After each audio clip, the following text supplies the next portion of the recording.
الرحمن الرحيم وبه نستعين والصلاة والسلام على نبي الأمين ومن تبعهم بإحسان إلى يوم الدين أما بعد فقد قال الله جل وعلا في كتابه الحميد فأعوذ بالله السميع العليم من الشيطان الرجيم بسم الله الرحمن الرحيم ونفس وما سواها فألهمها فجورها وتقواها قد أفلح من زكاها وقد خاب من دساها۔ ہر قسم کی تعریف و توصیف، کبریائی، بڑائی و بزرگی اس وحدہ لا شریک خالق کائنات مالک ارض و سما کے لیے لائق و زیبا ہے کہ جو ربی وہی ہے، الہ بھی وہی ہے، حاجت روا بھی وہی ہے، مشکل کشا بھی وہی ہے، بندے نواز بھی وہی ہے، غریب النواز بھی وہی ہے، غوث بھی وہی ہے، داتا بھی وہی ہے، اول بھی وہی ہے، آخر بھی وہی ہے، ظاہر بھی وہی ہے، باطن بھی وہی ہے۔ نہ اس سے پہلے کوئی چیز تھی، نہ اس کے بعد کوئی چیز ہوگی، نہ اس کا کوئی یوم ولادت ہے، نہ اس کا کوئی یوم وفات ہے۔ درود و سلام کا نزول ہو تمام انبیاء کرام پر کہ جنہوں نے اللہ تبارک و تعالیٰ کے فرمودات کو اپنی اپنی قوموں تک امانت داری کے ساتھ پہنچایا، خصوصاً ان پر کہ جن کا نام نامی اس میں گرامی محمد الرسول اللہ صلی اللہ علیہ وسلم ہے۔ وہ ذات مبارکہ مطہرہ مقدسہ کہ جن کی محبت عین ایمان ہے، جن کے فرمودات عین اسلام ہیں، اور جن کی زبان سے نکلا ہوا ایک ایک لفظ قانون کی حیثیت رکھتا ہے۔ حضرات گرامی قدر، ہم دیکھتے ہیں کہ انسانوں کے لیے گناہوں کے سامان مہیا ہو چکے ہیں۔ آج ایسا معلوم ہوتا ہے گناہ بالکل آسان کر دیے گئے ہیں۔ ایک کلک کے ذریعے سے، ایک ٹچ کے ذریعے سے، ایک بٹن کے چھونے سے انسان گناہ کی طرف آگے بڑھتا ہوا نظر آتا ہے۔ یوں سمجھ لیں کہ گناہوں کے ساز و سامان آسان کر دیے گئے ہیں، اور انسان یہ سمجھتا ہے کہ گناہوں کے اندر لذت ہے، گناہوں کے اندر مزہ ہے، اور انسان یقیناً جانتا ہے اور گناہ کرتا ہی اسی لیے ہے کہ اس کے اندر لذت ہے۔ حضرات گرامی قدر، آج کے اس مختصر سے درس کے حوالے سے میں آپ کو یہ بتلانا چاہتا ہوں، گناہوں کے اندر اگر لذت ہے، نیکیوں کے اندر اس سے بھی کئی گنا زیادہ لذت ہے۔ اللہ تبارک و تعالیٰ نے دل کے اندر دونوں بھی صفت پیدا کر دیا ہے۔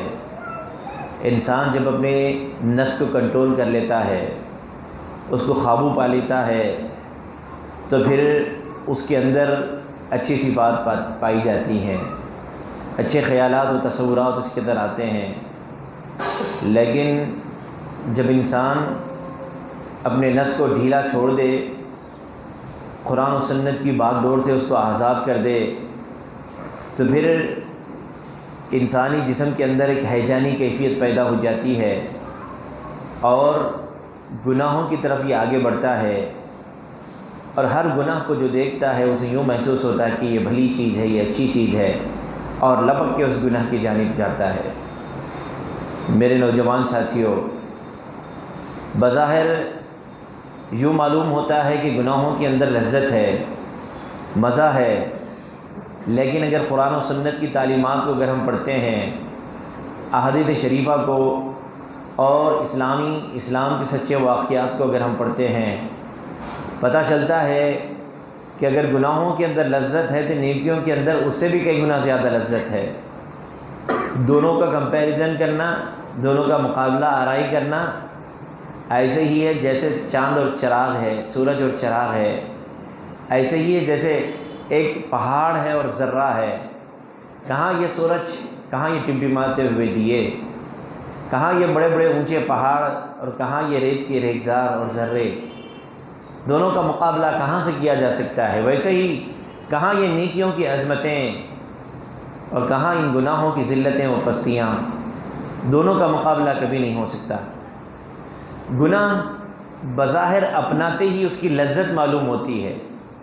انسان گناہ کرتا ہے تو اس کا تعلق ظاہر سے ہوتا ہے، لیکن نیکی کا تعلق باطن سے ہوتا ہے۔ گناہ انسان اپناتا ہے، گناہ کرتا ہے تو بظاہر اس کو مزہ آنے لگتا ہے، گناہ کرتا ہے تو اس کو مزہ آنے لگتا ہے، لیکن نیکی ایک ایسی چیز ہے جب تک انسان نیکی کے اندر رچ و بس نہ جائے، یہ نیکی انسان کے اندر نہ گھس جائے، اس وقت تک نیکی کا مزہ اور لذت اس کو نہیں آئے گی۔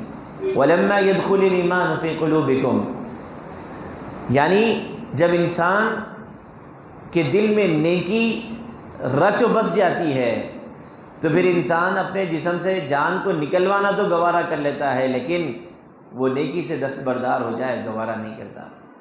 حضرات گرامی قدر، صحابہ کرام کی زندگیوں کو ہم دیکھتے ہیں، بلال رضی اللہ تعالیٰ عنہ کی زندگی کو ہم دیکھیں گے، آپ کے گلے میں پھانسی کا پھنڈے کو ڈال دیا گیا، گلیوں میں گھسیٹا گیا، اوباشوں اور بدماشوں کے حوالے کر دیا گیا، گلیوں میں ان کو توہین اور ذلت کے ساتھ کھینچا جاتا تھا، لیکن ان کی زبان سے عہد نکلتا تھا۔ جس توحید کے لیے اللہ کے نبی صلی اللہ علیہ وسلم نے لوگوں کے سامنے ڈنکے کی چوٹ پہ اس توحید کے آوازے کو لگا دیا، اس کو بلند کر دیا، اسی توحید کے آوازے کو بلند کرنے کے خاطر اپنی ذلتوں کو انہوں نے گوارہ کر لیا، لیکن اللہ تبارک و تعالیٰ کی توحید کے پرچم کو نیچا کرنا گوارہ نہیں کیا۔ یہ کیسا جنون تھا، ایک ایسی نیکی تھی، ایک ایسی محبت تھی نیکی سے کہ انسان کو گھسیٹا جا رہا ہے، ذلیل و رسوا کیا جا رہا ہے، لیکن انہیں نیکی کا مزہ آ رہا ہے۔ کبھی ہم نے اس چیز کو محسوس کیا؟ گناہ کرتے ہوئے تو ہم نے نیکی محسوس کیا، کبھی رب کے دربار میں رکوع کرتے ہوئے ہمیں مزہ آیا، کبھی رب کے دربار میں سجدہ کرتے ہوئے ہمیں مزہ آیا، کبھی ہمیں اللہ تبارک و تعالیٰ کے لیے اللہ کی محبت میں اللہ کے بندوں کو کھلاتے ہوئے ہم نے خوشی کو محسوس کیا، ہم نے زکوٰۃ دیتے ہوئے خوشی کو محسوس کیا، ہم نے ارکان ایمان ارکان اسلام کو بجا لاتے ہوئے خوشی کو محسوس کیا۔ اگر یہ چیز موجود ہے تو سمجھ لیجیے ہمارے اندر نیکی سے محبت موجود ہے، اور اگر چیز موجود نہیں ہے تو پھر نیکی سے محبت نہیں ہے۔ حضرات گرامی قدر، یقیناً نیکی بہت بلند چیز ہوا کرتی ہے، برائی انتہائی بدترین چیز ہوا کرتی ہے، ان دونوں کا مقابلہ نہیں کیا جا سکتا۔ ان دونوں کی مثال ایسے بھی دی جا سکتی ہے جیسے جنت و جہنم ہے۔ بہت سارے لوگ یہ سمجھتے ہیں، بہت سارے نوجوان یہ سمجھتے ہیں، دھڑلے سے گناہ کی طرف آگے بڑھنے لگتے ہیں، 3 گھنٹے انہیں تھیٹروں میں بیٹھتے ہوئے بے چینی محسوس نہیں ہوتی، 15-20 منٹ قرآن مجید کی تلاوت کریں گے تو بے چین ہو جاتے ہیں، کسی درس کے اندر کسی خطبے کے اندر بیٹھیں تو پیچھے کو کھسکنے لگتے ہیں، گھڑیوں کو دیکھنے لگتے ہیں، بے چینی شروع ہو جاتی ہے۔ یہ کیفیت ہماری ہے، یعنی پتہ یہ چلا کہ ہمیں نیکیوں سے محبت نہیں، گناہوں سے محبت ہے، نیکیوں میں لذت نہیں، گناہوں میں لذت ہے، گناہوں میں مزہ آتا ہے، نیکی کرتے ہوئے مزہ نہیں آتا۔ آج میں آپ کو تھرمامیٹر دے کے جاؤں گا کہ کس طریقے سے نیکی کا مزہ اور یہ گناہ کا مزہ دونوں برابر نہیں ہو سکتے۔ میرے نوجوان ساتھیوں اور بزرگوں، آپ غور کریں گے کہ اللہ تبارک و تعالیٰ نے جو جنت بنائی ہے اور جہنم بنائی ہے، اس کی مثال بھی دی اللہ کے نبی صلی اللہ علیہ وسلم نے کہ بظاہر ایک چیز نظر آتی ہے، لوگ یہ سمجھتے ہیں، خصوصاً نوجوان یہ سمجھتے ہیں گناہ کرتے ہوئے یہ تو مزہ آ رہا ہے، اچھا نظر آ رہا ہے، اچھا دکھ رہا ہے، دھڑلے سے اس کے اندر گرے جاتے ہیں۔ اور شیطان کا کام یہ ہے، فَزَيَّنَ لَهُ الشَّيْطَانُ أَعْمَالَهُمْ فَصَدَّهُمْ عَنِ السَّبِيلِ، شیطان لوگوں کو گناہوں کو مزین کر کے لوگوں کے سامنے پیش کرتا ہے، گناہوں کو ڈیکوریٹ کر کے، گناہوں کو خوشنما بنا کر، گناہوں کو اچھا بنا کر لوگوں کو اس کے سامنے پیش کرتا ہے۔ جب گناہ کو انسان دیکھتا ہے تو اس کو اچھا لگنے لگتا ہے، اس کے دل کو لبھانے لگتا ہے، اس کی آنکھوں کو ٹھنڈک معلوم ہوتی ہے، اور پھر دھڑلے سے اس کے اندر وہ گرے جاتا ہے، اور پھر وہ گناہ کے اندر مبتلا ہو جاتا ہے۔ ظاہر ایک چیز ہوا کرتی ہے، باطن ایک چیز ہوا کرتی ہے۔ گناہ بظاہر بہتر معلوم ہوتا ہے لیکن اس کا انجام انتہائی برا ہے۔ نیکی بظاہر مشقت زدہ چیز، تکلیف زدہ چیز معلوم ہوتی ہے۔ فجر میں اٹھ کے آنا یقیناً مشقت زدہ چیز ہے، یقیناً تکلیف دہ چیز ہے۔ اٹھ کے آنا، اپنے بھی نرم نازک بستروں کو چھوڑنا، اور پھر اللہ تبارک و تعالیٰ کے گھر کی حاضری دینا، گھر کا چکر لگانا، یقیناً یہ بہت بڑی بات ہے۔ یہ جن کو اللہ اور اس کے رسول سے محبت ہو، جن کو نیکی سے محبت ہو، وہی اللہ تبارک و تعالیٰ کے دربار میں حاضر ہوتے ہیں۔ ایسی بے شمار مثالیں ہیں، لیکن آج انسان گناہوں کا دل دادا ہو چکا ہے، گناہوں کا شیدائی ہو چکا ہے، نیکیوں سے نفرتیں بڑھتی گئیں، نیکیوں سے عداوتیں ہوتی گئیں، اور گناہوں سے محبتیں بڑھتی گئیں، اور گناہوں کی طرف انسان زیادہ چل پڑا ہے۔ کیوں؟ وہ یہ سمجھتا ہے کہ گناہوں کے اندر لذت ہے۔ حضرات گرامی قدر، میرے نوجوان ساتھیوں، میں آپ کو بتلاؤں گا، اگر لوگ یہ سمجھتے ہیں گناہوں کے اندر لذت ہے تو پھر سمجھ لیجئے نیکیوں کے اندر اس سے بھی کئی گنا زیادہ لذت ہے۔ میں آپ کو ابھی بتلاؤں گا، لیکن اس سے پہلے یہ بات بتانا چاہتا ہوں، نیکی اور گناہ دونوں برابر نہیں ہو سکتے۔ بظاہر نیکی بظاہر گناہ اچھا لگنے لگتا ہے، لیکن اس کا انجام انتہائی برا ہے۔ بظاہر نیکی تکلیف دہ معلوم ہوتی ہے، مشقت زدہ معلوم ہوتی ہے، محنت کرنے والی معلوم ہوتی ہے، لیکن یقیناً اس کا انجام بہتر ہوا کرتا ہے۔ جیسے اللہ کے نبی صلی اللہ علیہ وسلم نے فرمایا، حفت النار بالشہوات حفت الجنت بالمکارہ، یعنی جنت و جہنم سے بھی نیکی اور برائی کی مثال دی جا سکتی ہے۔ جہنم کے ارد گرد جو باڑ لگا دی گئی ہے، جو اطراف باڑ لگا دی گئی ہے، نفسانی خواہشات کی باڑ لگا دی گئی ہے، گناہوں کی باڑ لگا دی گئی ہے، انسان نفس میں جیسا ہے ویسا کرتا چلا جائے، جہنم اس کے لیے تیار ہے۔ اور جنت کے آگے جو اطراف جو اکناف جو باڑ لگا دی گئی ہے، وہ مشقت کی باڑ لگا دی گئی ہے، تکلیف کی باڑ لگا دی گئی ہے۔ جنت میں جانا ہے تو محنت کرنا ہے، مشقت کرنا ہے۔ لوگ یہ سمجھتے ہیں کہ جنت میں جانا آسان ہے۔ ام حسبتم ان تدخلوا الجنۃ ولما یأتکم مثل الذین خلوا، لوگ یہ سمجھتے ہیں کہ جنت انتہائی آسان ہے۔ جنت کوئی ایسی چیز نہیں ہے کہ اس کو تش میں سجا کے لا کے دیا جائے، بلکہ جنت کے لیے الا ان صلۃ اللہ الغالیہ، لوگو آؤ، اللہ بھی بزنس کی بات کرتا ہے، اللہ بھی تجارت کی بات کرتا ہے۔ آؤ میں تم سے ایک بزنس کرتا ہوں، آؤ میں تم سے ایک تجارت کرتا ہوں۔ اللہ وہ تجارت کیا ہے؟ اللہ کہتا ہے وہ میری جنت ہے۔ الا ان صلۃ اللہ الغالیہ، لوگ آؤ، اللہ کا ساز و سامان خریدنے والو آؤ، اللہ تبارک و تعالیٰ ایک سامان بیچنے جا رہا ہے، اور وہ کیا ہے؟ ان صلۃ اللہ الغالیہ، اللہ تبارک و تعالیٰ کا سامان ہے، وہ بہت مہنگا ہے، بہت مہنگا ہے۔ الا ان صلۃ اللہ الجنہ، اور اللہ تبارک و تعالیٰ کا سامان ہے وہ جنت ہے۔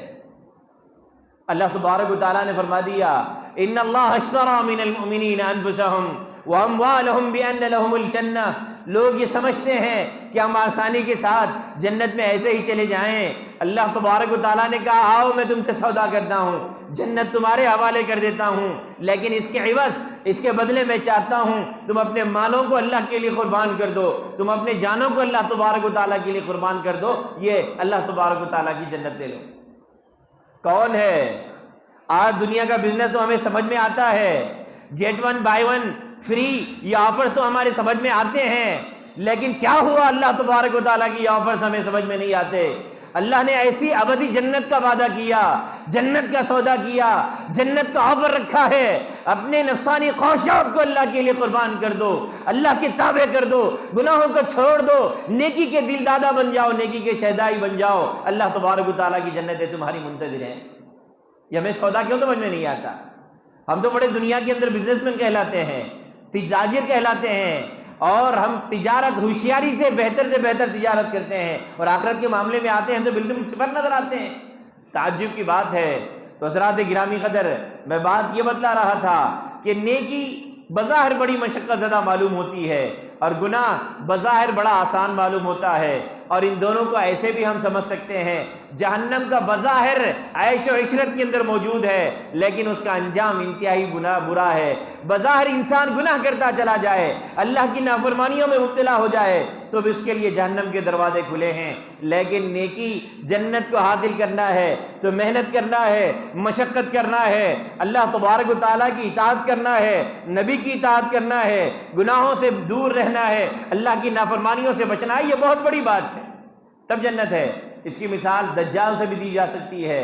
اللہ کے نبی صلی اللہ علیہ وسلم نے فرمایا، قیامت کی علامات میں سے بڑی علامت یہ بھی ہے، نشانیوں میں سے ایک نشانی یہ بھی ہے، اللہ کے نبی صلی اللہ علیہ وسلم نے فرمایا، وَمَعْهُ جَنَّةٌ وَنَارٌ، دجال آئے گا تو دجال کے ایک ہاتھ میں جنت ہوگی اور ایک ہاتھ میں جہنم ہوگی، وَمَعْهُ جَنَّةٌ وَنَارٌ، اس کے ساتھ جنت بھی ہوگی، جہنم بھی ہوگی، فنارہ جنہ وجنتہ نار، بظاہر وہ خوشنما معلوم ہو رہی ہوگی، بظاہر بہتر معلوم ہو رہی ہوگی، دل کو لبھانے والی، دل کو بہتر نظر آنے والی اور نگاہوں کو بہتر نظر آنے والی، انسان دیکھے گا زبان سے رال ٹپکے گی، اس کو خوشنما معلوم ہوگی، دل کو موہ لے گی، لیکن اللہ کی نبی صلی اللہ علیہ وسلم نے فرمایا وجنتہ نار، بظاہر خوشنما معلوم ہوگی لیکن در حقیقت اس کے اندر وہ خطرناک قسم کی آگ دھڑک رہی ہوگی، بہک رہی ہوگی، پھڑک رہی ہوگی۔ حضرات گرامی قدر، بظاہر یہ دھڑکتی بھڑکتی ہوئی آگ نظر آئے گی لیکن وہ اس کے اندر بہتر سے بہتر چیز ہوگی، جنت ہوگی۔ معلوم یہ ہوا ہر ظاہر والی چیز، ہر اچھی ظاہر میں اچھی دکھنے والی چیز بہتر نہیں ہوا کرتی۔ انسان بظاہر یہ دیکھتا ہے کہ یہ چیز اچھی ہے اور فوراً اس کی طرف لپک جاتا ہے، فوراً اس کی طرف پلٹ جاتا ہے۔ نہ جا ظاہر پرستی پر، اگر کچھ عقل و دانش ہے، چمکتا جو نظر آتا ہے سب سونا نہیں ہوتا۔ all the glitter is not gold، ہر چمکنے والی چیز سونا نہیں ہوا کرتی، ہر بظاہر میں اچھی دکھنے والی چیز بہتر نہیں ہوا کرتی۔ گناہ مزین کر دیا گیا، گناہ مزین کر دیا گیا، گناہ کو خوشنما بنا کے شیطان نے پیش کر دیا اور ہمارے نوجوان گناہوں کی طرف دھڑن لیتے بھاگے جا رہے ہیں۔ لیکن یاد رکھیں اس کا انجام انتہائی خطرناک ہے۔ اس کا انجام کیا ہے؟ اس کی مثال اس طریقے سے بھی دی جا سکتی ہے جیسے ایک زہر کی بنی ہوئی گولی ہے۔ آپ دیکھتے ہیں مارکیٹ میں بہت ساری ٹافیز ملتے ہیں، چاکلیٹ ملتے ہیں، اس کے اندر ایک چیز ہوتی ہے، اندر سے نرم ہوتا ہے، لکوڈ ہوتی ہے بذات بعض چیزوں میں، اور باہر سخت اس کی پرت ہوتی ہے۔ ویسے یوں سمجھ لیجئے گناہ ایک زہر کی گولی ہے، زہر کی گولی کے مانند ہے، اور اس کے اوپر ایک شکر کی پرت چڑھا دی گئی ہے۔ اب انسان اس کو اپنے منہ میں ڈالتا ہے، چوسنے لگتا ہے، مزہ آتا ہے، شروع میں اس کو مزہ دینے لگتی ہے، لذت محسوس ہوتی ہے، اچھا دکھنے لگتا ہے۔ چوستے چوستے جب وہ شکر کی پرت تہ ختم ہو جاتی ہے تو پھر وہ زہر ظاہر ہو جاتا ہے، اور ہوتا یہ کہ سارا زہر اس کے جسم کے اندر سرایت کر جاتا ہے، سارا پوائزن اس کے جسم کے اندر سرایت کر جاتا ہے۔ نتیجہ یہ ہوا کہ انسان اپنی جان سے ہاتھ دھو بیٹھتا ہے۔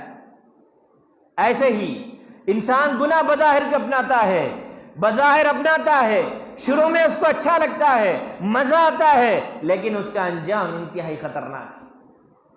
اور نیکی کی مثال جیسے بادام ہے، بادام، اخروٹ ہے، انار ہے، بظاہر یہ سخت نظر آتے ہیں۔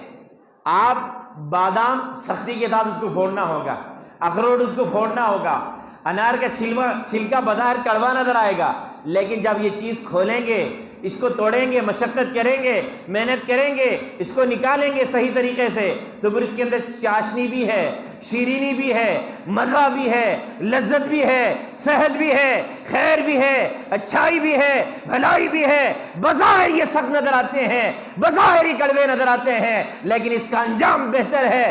گناہ بظاہر یہ بہتر نظر آتا ہے لیکن اس کا انجام انتہائی برا ہے۔ حضرات گرامی قدر، اور جنہوں نے اس فلسفے کو سمجھ لیا، نیکی اور گناہ کے فلسفے کو سمجھ لیا، انہوں نے کامیاب زندگی گزار لی ہے۔ بظاہر نیکی مشقت زدہ معلوم ہوتی ہے۔ جنہوں نے اس چیز کو سمجھ لیا ہے، آپ کو معلوم ہونا چاہیے، قیصر روم ابو سفیان جب ابھی مسلمان نہیں ہوئے تھے، تجارت کے غرض سے گئے ہوئے تھے، قیصر روم نے کہا جو محمد جو دعویٰ کرتا ہے نبوت کا، اس کا کوئی قریبی ہے تو مجھے بلا لاؤ۔ ابو سفیان کو بلا لایا گیا، ابھی مسلمان نہیں ہوئے تھے۔ اس نے کچھ سوالات کیے، سوالات میں سے ایک سوال یہ بھی تھا کہ کیا محمد پہ ایمان لانے والے بڑھ رہے ہیں یا گھٹ رہے ہیں؟ تو انہوں نے کہا کہ بڑھ رہے ہیں، بڑھتے جا رہے ہیں۔ کیا ایمان لانے کے بعد وہ ایمان سے پھر جاتے ہیں؟ کہا کہ نہیں پھر جاتے ہیں۔ سارا مکے کی زندگی ہمارے سامنے موجود ہے، صحابہ کو کس قدر تکلیف دیا گیا، لیکن اس کے باوجود بھی انہوں نے اسلام کو، دین کو نہیں چھوڑا۔ تو بادشاہ نے کہا تھا کذالک الایمان، کذالک الایمان حین تخالط بشاشۃ القلوب، ہاں ایمان یہی چیز ہے جب انسان کے رگ و پے میں رچ بس جاتا ہے، اس کے جسم سے اس کی روح تو نکالی جا سکتی ہے لیکن اس کے ایمان کو چھینا نہیں جا سکتا۔ حضرات گرامی قدر، بات دراصل یہ ہے، نیکی، ایسی نیکی کی لذت وہ لذت ہے کہ جب انسان کے جسم کے اندر رچ بس جاتی ہے، اس کے جسم سے اس کی روح تو نکالی جا سکتی ہے لیکن اس کے ایمان کو نکالا نہیں جا سکتا، اس کی نیکی کو نکالا نہیں جا سکتا۔ فرعون نے کچھ جادوگروں کا ہائر کیا موسیٰ علیہ السلام کے مقابلے میں، کہا لالچ بھی دی، کہا میں تمہیں عزت بھی دوں گا، مقامات بھی دوں گا، دولت سے بھی نوازوں گا، ایک کام کرنا ہے موسیٰ کو ہرا دینا ہے۔ کہا ٹھیک ہے، تیار ہو گئے۔ اعلان کر دیا گیا فلاں دن فلاں میدان میں سارے لوگ جمع ہو جائیں، مقابلہ ہے۔ سارے لوگ جمع ہو گئے، کچا کچ میدان بھرا ہوا، سارے لوگ موجود ہیں، موسیٰ علیہ الصلوۃ والتسلیم موجود ہیں، اور وہ جادوگر آزمائے ہوئے، وہ بہتر جادوگر جو آئے سامنے موجود ہے۔ تو جب جادو شروع ہوا، موسیٰ علیہ الصلوۃ والتسلیم نے اپنی لاٹھی کو پھینکا، جیسے ہی انہوں نے لاٹھی کو پھینکا اژدہا بن گیا اور سارے کے سارے سانپوں کو نکل گئے۔ واقعہ ہم جانتے ہیں۔ اب اس کے بعد ہوا کیا؟ اس کے بعد ہوا یہ، جادوگروں نے اس بات کا اقرار کر لیا ہم سے بڑا جادوگر کوئی نہیں ہے اور ہم سے بڑا جادو کوئی چلا ہی نہیں سکتا، لیکن موسیٰ نے ہم سے بڑا کمال دکھایا ہے، یہ جادو نہیں ہو سکتا۔ آمنا برب ہارون و موسیٰ، ہم ہارون و موسیٰ کے رب پہ ایمان لاتے ہیں۔ ادھر فرعون وہ آگ بگولا ہونے لگا غصے میں، کہا میں نے تمہیں ہائر کیا، میں نے تمہیں موسیٰ کے مقابلے میں لایا اور تم موسیٰ کے رب پہ ایمان لاتے ہو۔ وَلَأُقَطِّعَنَّ أَيْدِيَكُمْ مِنْ خِلَافٍ وَلَأُصَلِّبَنَّكُمْ فِي جُذُوعِ النَّخْلِ۔ اور ظالموں سن لو، اگر تم موسیٰ کے رب پہ ایمان لانا چاہتے ہو، سن لو، اگر موسیٰ کے رب پہ ایمان لاتے ہو، میں تمہارے ہاتھ اور پیر کو کاٹ دوں گا۔ اگر دایاں ہاتھ کاٹ دیا ہے تو بائیں پیر کو کاٹ دوں گا، اور بایاں ہاتھ کاٹا ہے تو دائیں پیر کو کاٹ دوں گا۔ وَلَأُصَلِّبَنَّكُمْ فِي جُذُوعِ النَّخْلِ، اور کھجور کے تنوں پہ تمہیں سولی چڑھا دوں گا۔ وَلَتَعْلَمُنَّ أَيُّنَا أَشَدُّ عَذَابًا وَأَبْقَىٰ، اب پتہ چلے گا بیٹو تمہیں عذاب کس کی طرف سے زیادہ دینے والا ہے، کون سخت عذاب دینے والا ہے، اور میرا عذاب خطرناک ہے۔ انہوں نے کہا تھا اتنی خطرناک وارننگ سننے کے بعد، ہاتھوں اور پیروں کو تڑوانے کی بات سننے کے بعد، سولی پہ ٹکائے جانے کے بعد، یہ ساری باتوں کو سننے کے بعد انہوں نے کہہ دیا تھا، زبان حال سے کہہ دیا تھا، فَاغْزِ مَا أَنْتَ بِقَاسٍ، فَاغْزِ مَا أَنْتَ بِقَاسٍ إِنَّمَا تَغْزِي هَذِهِ الْحَيَاةَ الدُّنْيَا۔ اور فرعون تیرا جو دل چاہے کر لے، تو کیا کرے گا؟ دنیا میں ہماری جان ہی لے گا، اس سے زیادہ تو کیا کرے گا؟ حضرات گرامی قدر، یہ نیکی کی لذت ہے۔ انسان کے جسم کے اندر، انسان کے دل و دماغ کے اندر جب نیکی چھا جاتی ہے، نیکی کی لذت آ جاتی ہے، نیکی کی مٹھاس اس کو ملتی ہے، نیکی کی چاشنی و شیرینی جب اس کو محسوس ہوتی ہے، تو پھر اس کے جسم سے اس کی جان کو تو نکالا جا سکتا ہے، لیکن کبھی اس کی نیکی سے دستبردار ہوا نہیں جا سکتا۔ لوگوں نے کیا سمجھ لیا ہے؟ نوجوانوں کبھی نیکی کی طرف آگے تو دیکھو، اللہ کی محبت اپنے دلوں میں سما کے تو دیکھو، نبی کی اطاعت کے جذبات اپنے دلوں میں بھڑکا کے تو دیکھو۔ اللہ کی قسم ہے نیکی کی محبت تمہارے دلوں میں پیدا ہوگی اور گناہ تمہارے دلوں سے چھٹنے لگیں گے۔ حضرات گرامی قدر، زنیرہ رضی اللہ تعالیٰ عنہ ایک بڑھیا تھی، کمزور کمتر بڑھیا تھی۔ ایک دن ابو جہل نے کہا، اے بڑھیا، میں نے سنا ہے کہ تو بھی محمد کے دین کو مان چلی ہے۔ انہوں نے کہا تیرا ستیانات ہو، میں نے کیا کیا؟ میں نے وہی عقیدے کو مانا ہے، لا یضر، اللہ تبارک و تعالیٰ کے علاوہ کوئی نفع و نقصان کا مالک نہیں ہے۔ کہا پھر ہمارے لات و عزا یہ وہ نفع و نقصان کے مالک نہیں ہے؟ کہا نہ لات نفع کا مالک ہے، نہ نقصان نفع کا مالک ہے، نہ منات نفع کا مالک ہے۔ کہا پھر ہم بھی بیوقوف، ہمارے باپ دادا بھی بیوقوف۔ کہا تم بھی بیوقوف، تمہارے باپ دادا بھی بیوقوف، اور میں بھی بیوقوف تھی جب تک اس وقت تک جب تک کہ مجھے یہ نہیں معلوم تھا کہ اللہ نفع و نقصان کا مالک ہے۔ اب کیا کہتے ہو؟ اب میں یہ عقیدہ مان چلی ہوں، اب میرا عقیدہ یہ ہے کہ اللہ ہی نفع کا مالک ہے اور نقصان کا مالک ہے، جا تیرے دل میں جو ایسا کر لے۔ بڑھیا کمزور کمتر، اس کے دل کی ایمان کی مضبوطی کو دیکھیے، نیکی کی محبت کو دیکھیے، ذرا یہ نیکی کا تھرمامیٹر اپنے زبانوں کے نیچے رکھیے، پتہ چلے گا کہ نیکی کی حرارت ہمارے جسموں کے اندر کتنی ہے، برائی کی حرارت ہمارے جسموں کے اندر کتنی ہے۔ گناہوں کی لذت تو ہم محسوس کرتے ہیں، کبھی نیکی کی لذت بھی ہمیں محسوس ہوتی ہے۔ اگر نیکی کی لذت محسوس نہیں ہے تو پھر اللہ سے محبت نہیں ہے، اللہ کے رسول سے محبت ہے۔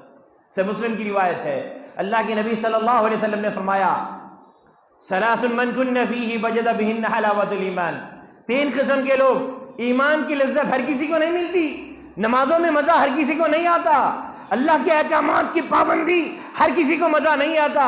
اللہ اس کے رسول ساری دنیا و مافیات سے محبوب ہو جائیں. ہماری خوشیوں میں ہماری غموں میں ہم نے اللہ تبارک و تعالیٰ کو بڑا سمجھا.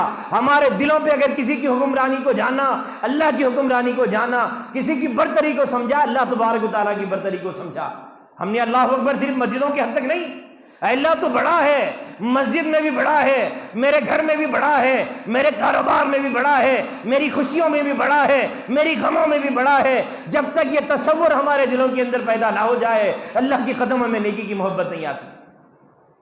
بڑھیا کہنے لگا ابو جہل کہ بڑھیا پلٹ آ جا, ابھی بھی تیرے پاس وقت ہے. کہا ظالم مجھ سے کیا کہتا ہے, میں نے وہ عقیدہ مانا ہے کہ اللہ تبارک و تعالیٰ نفع کا مالک ہے, نقصان کا مالک ہے. انہوں نے کہا, اس نے کہا, ابو جہل نے کہا انگارے لائے جائیں. گرم گرم انگارے لائے گئے اور انگارے لائے گئے, سلاخیں لائی گئیں. انگارے تب کہ جب انگاروں میں وہ سلاخیں گرم ہوئیں, ابو جہل دونوں سلاخیں اٹھایا. کہا بڑھیا دیکھتی ہوئے کیا ہے؟ کہا یہ آگ ہے, اللہ تعالیٰ نے جہنم اس کے نافرمان بندوں کے لیے تیار کر رکھا, تو مجھے کیا ڈراتا ہے, جا. کہا بڑھیا اب بھی پلٹا. کہا میں نے پلٹ لی, میرا عقیدہ یہی ہے کہ اللہ ہی نفع نقصان کا مالک ہے.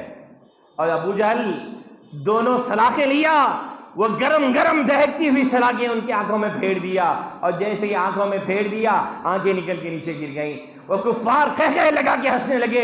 او بڑھیا بتا اب لات و منات نے تیرا نقصان کیا کہ نہیں؟ جیسے ہی ایک کافرانہ اور مشرکانہ عقیدے کو سننا تھا, جھکی ہوئی کمر اٹھی اور اللہ تبارک و تعالیٰ کے سامنے عرض گویا ہوئی, کہنے لگی اللہ یہ امتحان بڑا کڑک ہے, بڑا سخت ہے, اللہ مجھے استقامت عنایت فرما دینا. ادھر قہقہے چل رہے ہیں, اللہ تبارک و تعالیٰ کے سامنے یہ عرض کرنے لگی, کہنے لگی ظالموں یہ میری آنکھیں بھی گئی ہیں تو اللہ تبارک و تعالیٰ کی طرف سے گئی ہیں. ما ذهب بصری الا اللہ, تمہارے لات و منات کے اندر یہ نقصان کی طاقت نہیں ہے.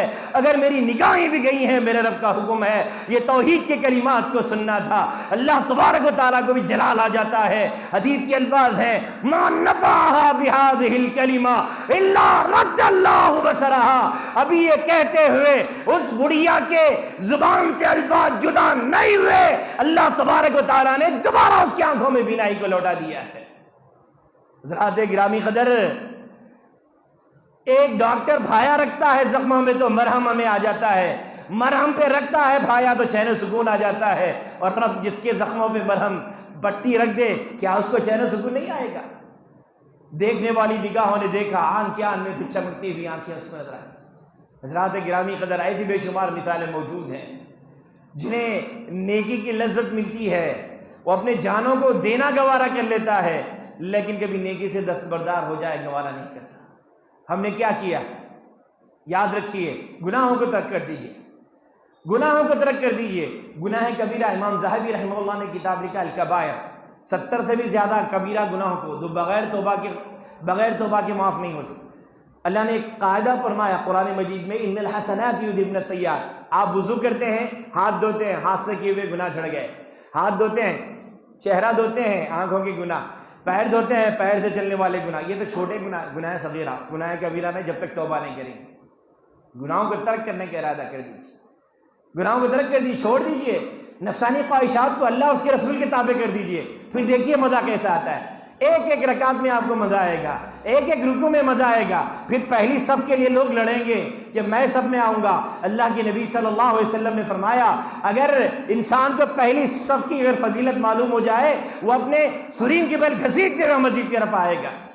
آج کیا وجہ ہے؟ مسجدیں ویران نظر آتے ہیں, مسجدیں مرثیہ خواہ ہیں کہ نمازی نہ رہے.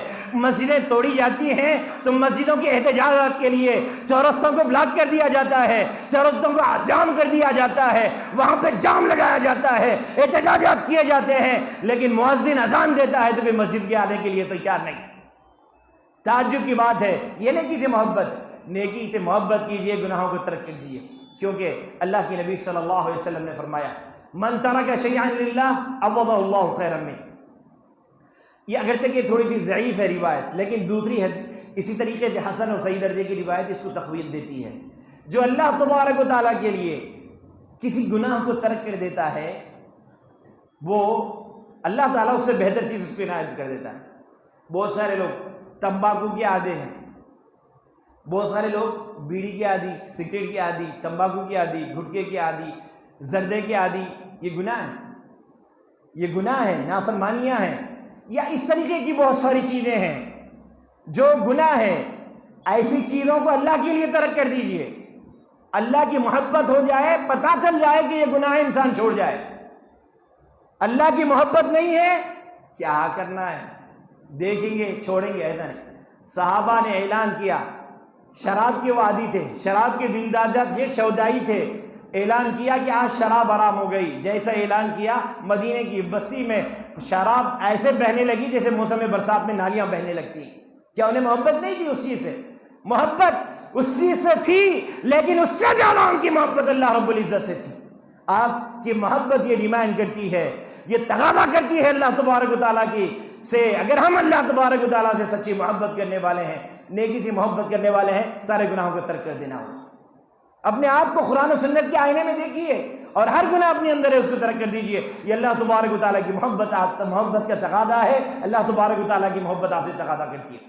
آخری بات، جو اللہ تبارک و تعالیٰ کے لیے گناہ چھوڑ دے گا، یقیناً کسی عادی چیز کو چھوڑنا بہت بڑی بات ہے، لیکن اس کے لیے خوشخبری ہے۔ جو گناہ کو ترک کر دیتا ہے، اللہ کی نافرمانی کو ترک کر دیتا ہے، اللہ اس سے بہتر چیز عنایت کر دیتا ہے۔ اللہ تبارک و تعالیٰ نے سورہ صاد میں سلیمان علیہ الصلوۃ والتسلیم کی مثال بیان فرمائی، وَوَهَبْنَا لِدَاؤُودَ سُلَيْمَانَ نِعْمَ الْعَبْدُ إِنَّهُ أَوَّابٌ۔ ہم نے داؤد کو سلیمان جیسا بیٹا عنایت کر دیا۔ کیا کر دیا؟ اللہ تبارک و تعالیٰ نے اللہ تبارک و تعالیٰ سے دعا کی، رب اغفر لی وہب لی ملکا لا ينبغی لأحد من بعدی انک انت الوہاب۔ اللہ میرے گناہوں کو معاف فرما دے اور مجھے ایسی بادشاہت عنایت فرما دے۔ دعا مانگنے کا طریقہ سکھلایا گیا، پہلے اپنے گناہوں کی مغفرت، پھر اس کے بعد اللہ سے مانگو۔ پھر کہا ایسی بادشاہت عنایت فرما جو اس سے پہلے تو نے کسی کو نہیں دی۔ اللہ تبارک و تعالیٰ نے ایسی بادشاہت عنایت فرما دی۔ سلیمان علیہ الصلوۃ والتسلیم کو حشرات الارض کی بولی سکھلا دی گئی، کیڑے مکوڑوں کی بولی سکھلا دی گئی، چرند و پرند کی بولیاں سکھلا دی گئیں، جانوروں کی بولیاں سکھلا دی گئیں، اور پھر جنوں کو ان کے دربار میں حاضر کر دیا گیا۔ ایسی حکومت عنایت فرمائی اللہ نے، اس سے بہتر کسی کو نہیں عنایت فرمائی۔ ایسی دعا اللہ تبارک و تعالیٰ نے قبول فرمائی۔ سلیمان علیہ الصلوۃ والتسلیم کے پاس 20,000 گھوڑے تھے، 20,000، اور سارے کے سارے تیز و ترار پر لگے ہوئے گھوڑے تھے، پر والے گھوڑے تھے، ایسا نہیں دوڑتے تھے، اڑتے تھے۔ 20,000 گھوڑے تھے، انہوں نے اللہ کی راہ میں جنگ کرنے کے لیے رکھا تھا۔ ایک دفعہ کا ذکر ہے، وہ گھوڑوں کا جائزہ لے رہے تھے، لیتے لیتے عصر کی نماز کا وقت ہو گیا۔ قرآن مجید نے کہا اذ ولد علیہ بالعشی الصافنات الجیاد وقال انی احببت حب الخیر عن ذکر ربی حتی تضارت بالحجاب۔ جب انہیں احساس ہوا ان گھوڑوں کو دیکھنے کے لیے میں نے عصر کی نماز میری ترک ہو گئی، چھوٹ گئی، کہا ردوا علیہ فتفق مسحا بالسوق واللعنات۔ کہا ان گھوڑوں کو لایا جائے، ان کے گلوں پہ ان کے پیروں پہ چھریاں چلانے لگے۔ جیسے ہی اللہ کی محبت میں یہ کام کیا، کہا جو اللہ تبارک و تعالیٰ سے دور ہو جائے، جو چیز اللہ سے دور کرے وہ سلیمان کی محبت کا مرکز نہیں ہوا کرتی۔ کہا ان کے گلوں پہ چھریاں چلانے لگے، ان کی کونچلیوں کو کاٹنے لگے۔ اللہ تبارک و تعالیٰ کو یہ ادا بہت پسند آئی، میری محبت میں میرے بندے نے اس چیز کو قربان کر دیا ہے۔ آؤ سلیمان فسخرنا لہ الریح، یعنی سلیمان تم نے تیز و ترار گھوڑوں کو رکھ دیا تھا، لیکن تم نے میرے لیے اس کو قربان کر دیا، میں اس سے بہتر چیز تمہیں ریپلیسمنٹ کر دیتا ہوں، اور وہ چیز کیا ہے؟ ہوا کو تمہارے تابع کر دیتا ہوں۔ ہوا سے کیا ہے؟ وہ جہاں لے جائے لے کے چلی جاتی ہے۔ معلوم کیا ہوا؟ جو انسان گناہ کو چھوڑ دے، اللہ کی نافرمانی کو چھوڑ دے، تو پھر اللہ تبارک و تعالیٰ اس سے بہتر چیز کو عنایت کرے گا۔ اللہ تبارک و تعالیٰ سے دعا ہے پروردگار ہم تمام لوگوں کو نیکی سے محبت کرنے والا بنا اور گناہوں سے بچنے والا بنا، اللہ کی نافرمانیوں سے بچنے والا بنا۔ اللہ تبارک و تعالیٰ یہ دل تیرے دو انگلیوں کے درمیان ہے، اللہ تبارک و تعالیٰ ایسے دل کا کیا جو تجھ سے نہ ڈرے، اللہ ہمارے سینوں میں تجھ سے ڈرنے والا دل عنایت فرما دے۔ اللہ تبارک و تعالیٰ تیری طرف چلنے والے قدم عنایت فرما دے، اللہ تیری طرف بڑھنے والے ہاتھ عنایت فرما دے۔ اللہ یہ کان تیرے لیے ہے، اللہ تبارک و تعالیٰ یہ آنکھیں تیری بنائی ہوئی ہیں، اللہ تبارک و تعالیٰ تیری اطاعت کی چیزیں سننے اور دیکھنے کی توفیق عنایت فرما دے۔ اللہ ہمیں ہر گناہ سے محفوظ فرما لے، اللہ ظاہری اور باطنی گناہ سے ہمیں محفوظ فرما لے، اللہ تیرے اور تیرے نبی کی اطاعت گزاری کرنے کی توفیق عنایت فرما دے۔ اللہ تبارک و تعالیٰ ہم نے جو بھی گناہ جانے اور انجانے کیے ہیں، اللہ تبارک و تعالیٰ سارے گناہ تیرے سامنے رکھتے ہیں اور اس کی مغفرت طلب کرتے ہیں۔ اللہ تبارک و تعالیٰ ہمارے گناہوں کو اللہ تبارک و تعالیٰ برف سے، اولوں سے، اللہ پانی سے تو دھو دے۔ اللہ ہمارے اور ہمارے گناہوں کے درمیان مشرق و مغرب کی دوری پیدا فرما دے۔ آمین۔ السلام علیکم و اللہ وبرکاتہ۔